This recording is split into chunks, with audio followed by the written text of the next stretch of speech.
Light goes out and the Ginetta doesn't really move, whereas Mike Cutt does. The two hot hatches behind get going rather well as well. They're trying to engulf the Ginetta at the moment, but that's a very wide Ginetta. Behind Richard Bolton. Richard Bolton got through the second place behind the already disappearing Mike Cutt in the red BMW M3. Yeah, Mike Cutt already with a huge amount of daylight between himself and Brian Murphy, who sits there in second. Not so much as to allow the Renault Clio of Richard Railston in fourth place to close up on him. The race leader in towards the bottom of the mountain. The Cadwell, however, is on third and fourth. Yes, not the second, because Brian Murphy well established in second place. It's been the Tin Tops in third place at the moment. It's Peter Dixon with the Honda Civic right behind him.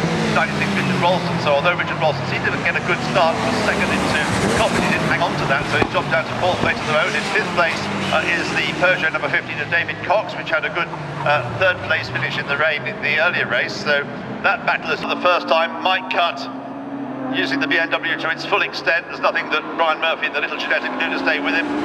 In third place, Peter Dixon with the Honda Civic. And also a good start was made by Simon May. Simon May is the number 22 Fisher Fury, going very well in sixth place after a strong start. He's running ahead of number 24. That's Alan Lopez with the Formula 27, the similar sort of car. Yeah, they're the first two full kit cars we have in the build, if you exclude the Ginetta G20 as such of Brian Murphy. And they all look fairly equidistantly spread from second, third, fourth. Build up between himself and Brian Murphy. And this time Brian Murphy on the Civic, probably a little bit closer to it. Maybe a little bit closer. Certainly goes back though. And not exactly struck him. And I agree that the Honda in third place, a little bit closer to the Ginetta in second place.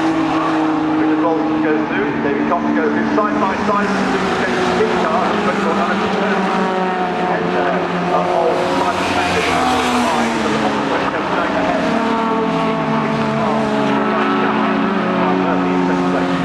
Yeah, Brian Murphy out of Charlie, the Big Six still closing on him, followed by David Cox. Then we get the Formula 27 this time, and also another car starting to the rear of the grid, and it's now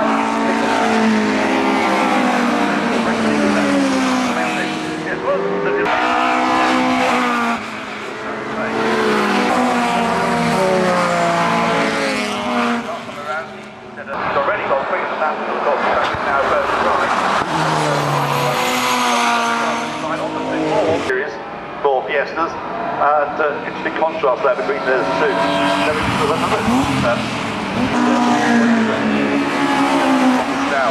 So Simon May hasn't come through. The fastest lap of the race set last time around, believe it or not, the fastest lap of the race. But I can't believe it, it's a 1:33, down to the 2 minutes. 7 seconds quicker than anybody else. No, is the honest answer. But he certainly seems to have found some additional pace at the wheel of that Ford Escort, but no, not to that extent. No.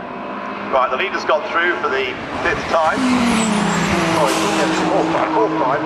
And he's got the inside line as they go to the top as he goes through the Peugeot, the Clio side by side. They're still side by side as they go out of my side.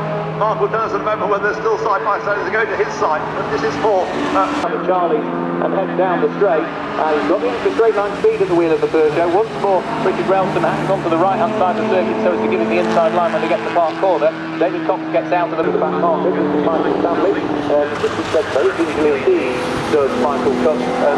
Tucks in behind the back market. He heads around through Mansfield. He's got the advantage so as to not put his car in it.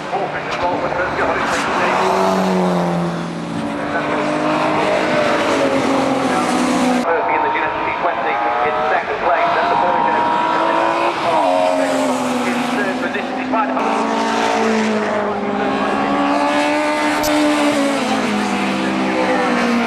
they go. Yes, here he is then. David Cox this race relative to the pace he has to the car that he just manages to side his way through, and he heads more down through Mansfield. The finished runner-up in this championship.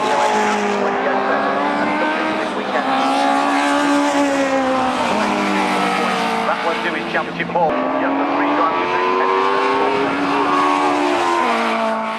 the end of April over East to go. It's like that, 3 minutes, a handful of seconds remain on the clock as he goes outside.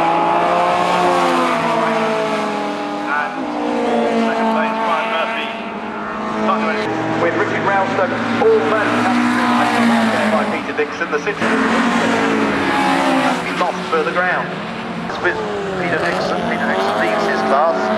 Adam Macbeth now behind the Citron Saxo, with the gap between Dixon and Moss 7.7 seconds. I really can't see that Peter Dixon has a problem being caught over the remaining 2 laps.